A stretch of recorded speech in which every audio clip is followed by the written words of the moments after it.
Hi there, and welcome to this episode of Cross-section. In this episode, we're focusing on the Freedom of Religion or Belief Ministerial Conference that took place on the 5th and 6th of July in Westminster and beyond, where approximately 800 faith leaders, government ministers, and non-governmental organisations from around 60 countries gathered together to discuss and agree action to tackle religious persecution and discrimination across the world.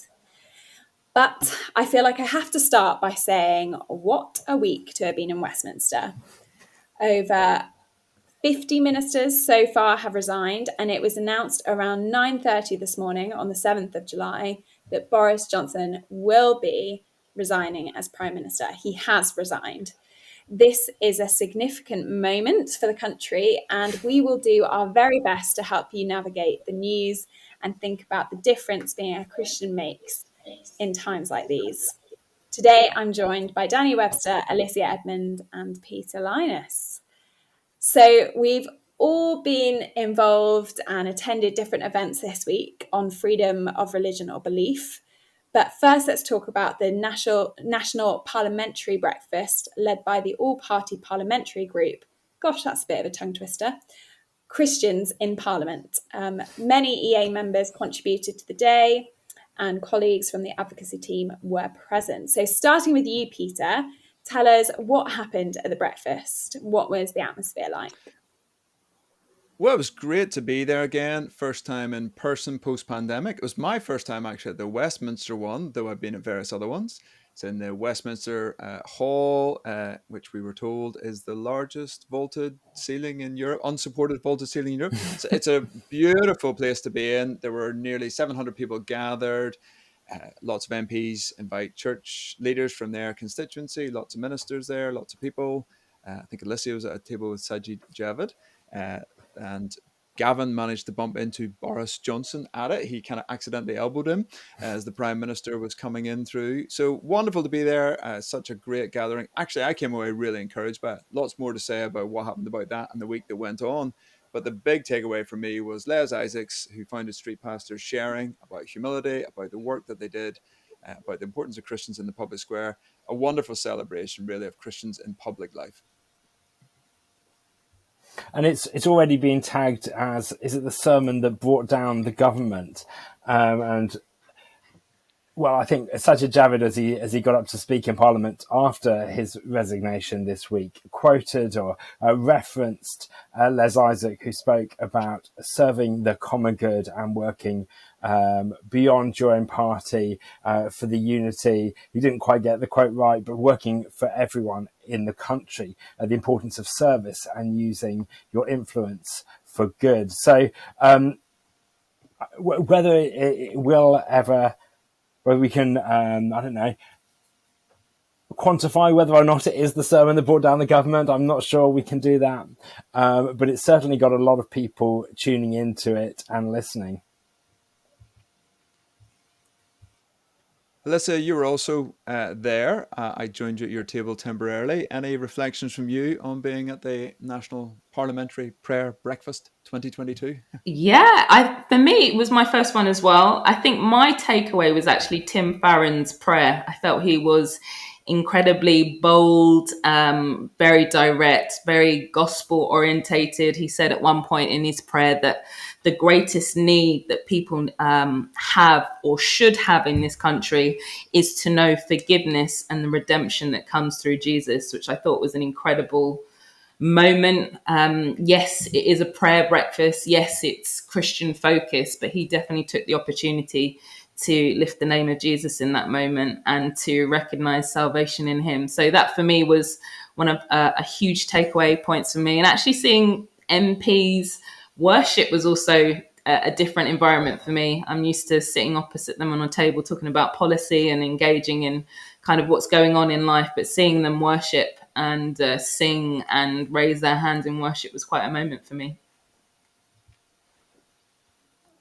There's Yeah, I been think a lot of what we can do, Joe, can feel a bit combative, and this was definitely the celebration piece. I think that's probably the biggest takeaway. And lots of our members involved, lots of people, Andy Flanagan leading in worship. It really shifted the atmosphere, and it felt like something did shift.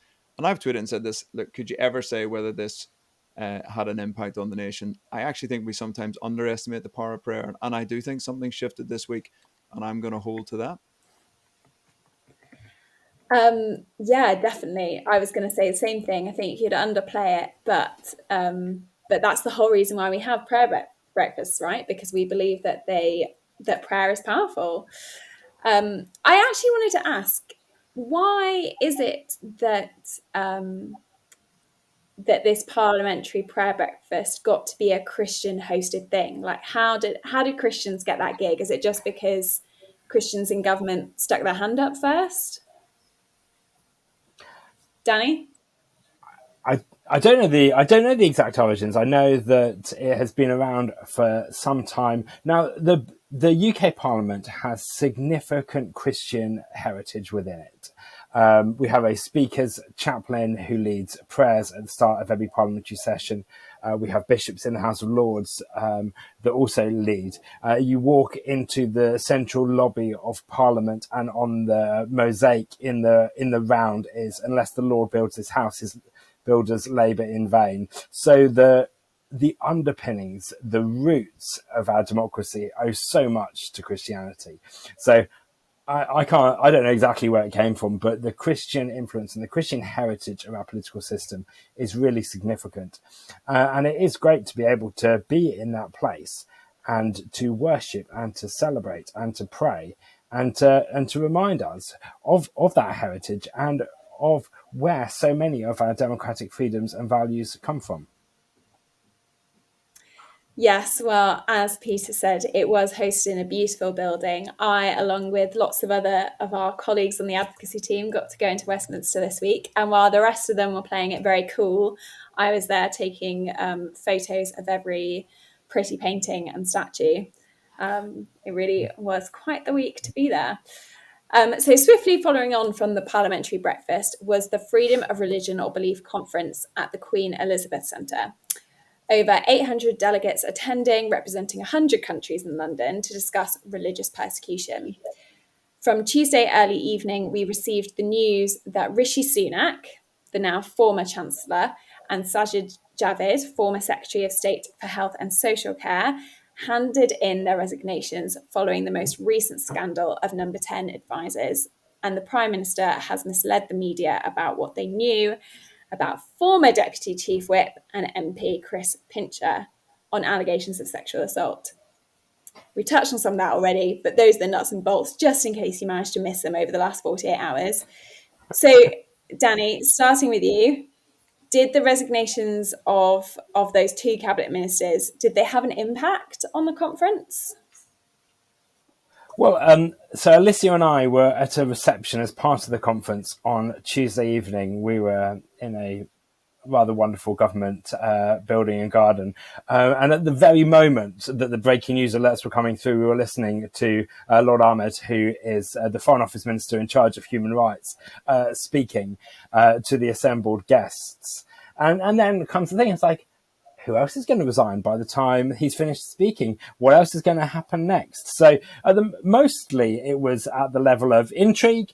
It got even more interesting the following day when Kemi Badenoch, who is a junior minister responsible for faith in the government, was due to be one of the closing speakers at the conference. She resigned around 90 minutes before her session was due to begin, and Lord Ahmed, the Human Rights Minister, had to pick up the closing speech and ended up doing that one as well. So it did have an impact. There was a lot of chat going on in the side. But I think one of my main reflections is how important it is that the theatre of the political intrigue and of the movers and the shakers, and now the jostling for who's going to get ahead and who's going to be nominated for leadership. Will Boris go immediately? Will he stay through to the summer?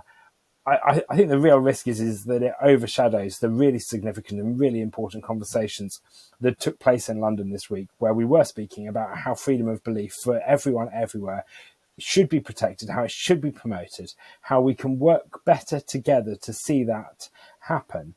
And even before this week's political intrigue, the coverage of it had been minimal, to be generous. So I'm hoping that there are ways that we can continue to talk about it so that we can ensure that government action is taken and is held to and isn't lost in all this theatre. Yeah, we've definitely been a bit disappointed by the coverage of the conference. And I guess, it's been one of the biggest weeks for British politics in a little while, I'm guessing. So, yes, there was definitely a bit of contending for headlines there. Alicia, we've kind of already touched on this, that the significance of the prayer breakfast, what happened with Sajid Javid. But I heard that you might be personally responsible for the tidal wave of resignations that followed. Care to explain a little bit on that one, the role you played? Well, you're going to get me in trouble with those sound bites. People, please do listen on. I am not responsible nor informed part of the resignation letter, nor had any input. I was sat on the same table as Sajid Javid on Tuesday, along with other influential people within the Conservative Party. I didn't speak to him directly other than nice to meet you, good morning, how are you? But I did in the moment of reflection during the session pray for every MP and Lord that was sat at the table.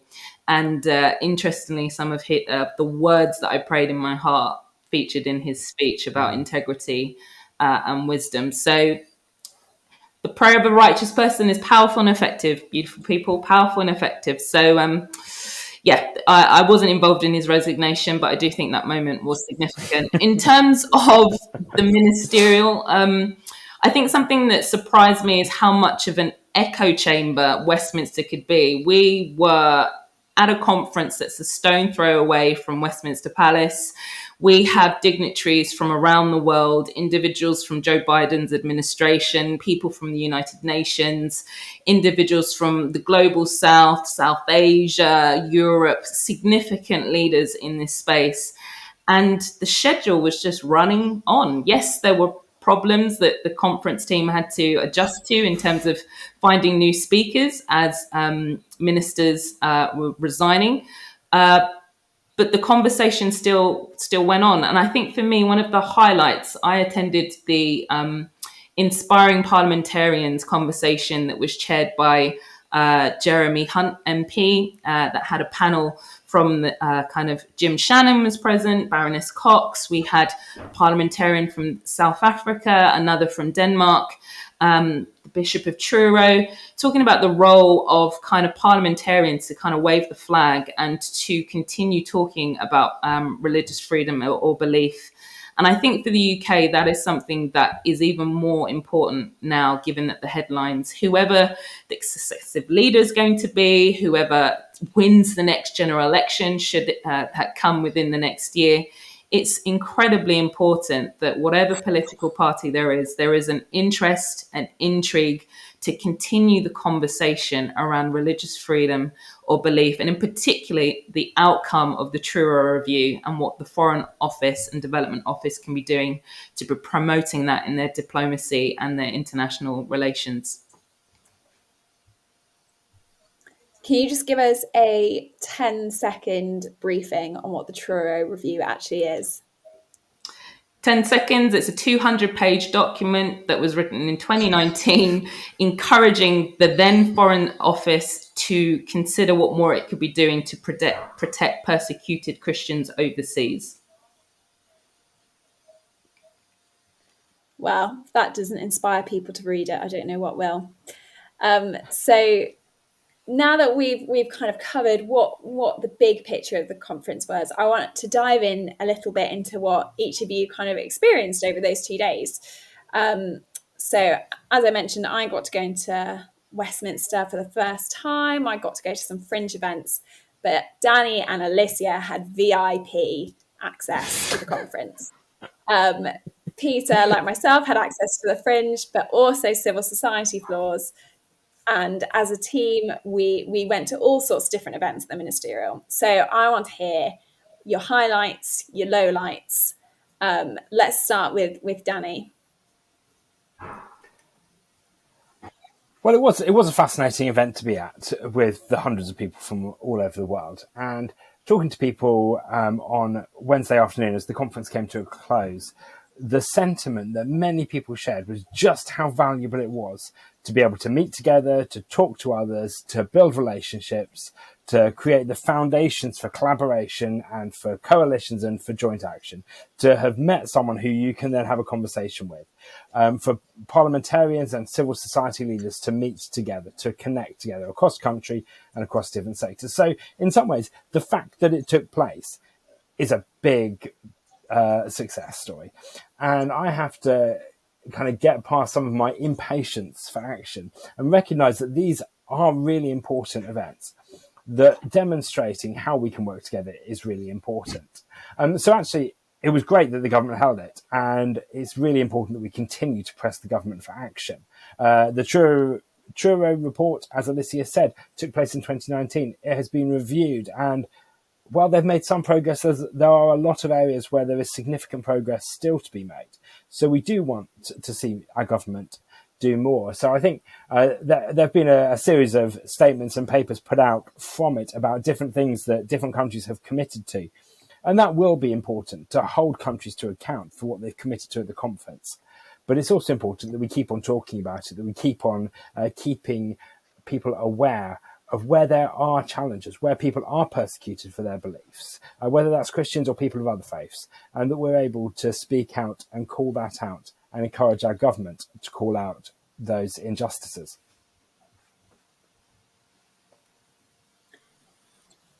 So I'll Peter, come why in don't from you? the civil society fringe. Yeah, so like Good, you, Joe, good. I didn't have the full VIP pass, but I think the takeaways from me, the kind of positives were it's great to see the Archbishop of Canterbury, the humanists, the head of the humanists, the chief rabbi, all addressing, coming together on certain issues. I think the chief rabbi's speech was the most kind of punchy and did really well in pointing out where some of the shortcomings are.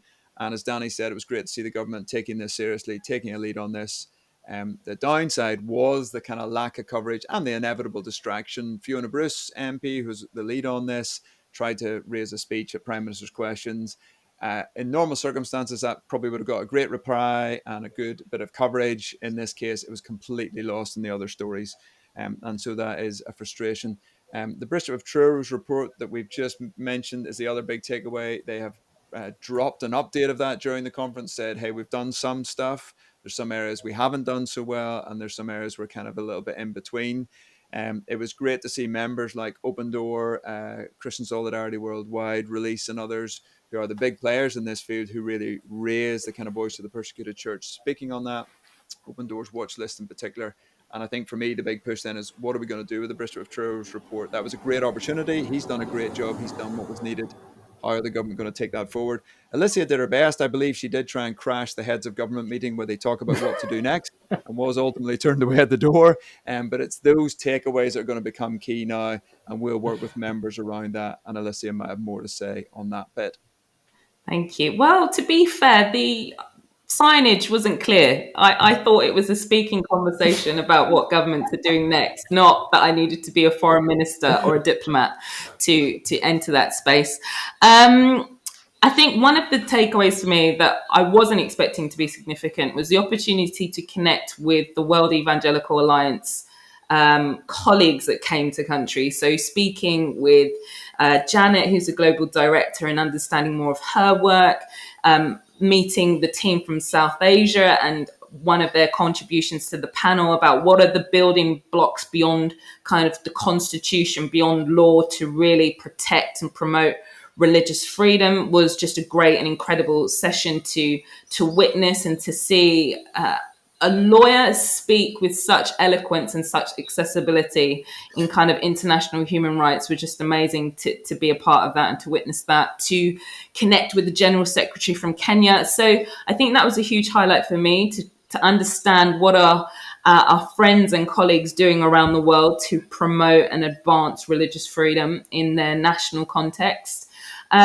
I think a highlight for me that's outside of the main conference was that yesterday evening, being a warrior that I was, I attended a fringe event that was led by the Religious Freedom Institute and it had a panel that again had the Bishop of Truro, that had the kind of special envoy for the Joe Biden administration there. It had kind of a conversation on what's the role between the relationship between the United States and the UK to advance religious freedom. And to me, there's something of a lag behind the UK foreign policy and kind of sanctioning and kind of willingness to call out things like genocide in comparison to our US counterparts. And I think for me, that's the next step, that I would love the UK government to call out other nations, and not just call them out, but to kind of put economic kind of trade sanctions or make FoRB a key criteria of their economic or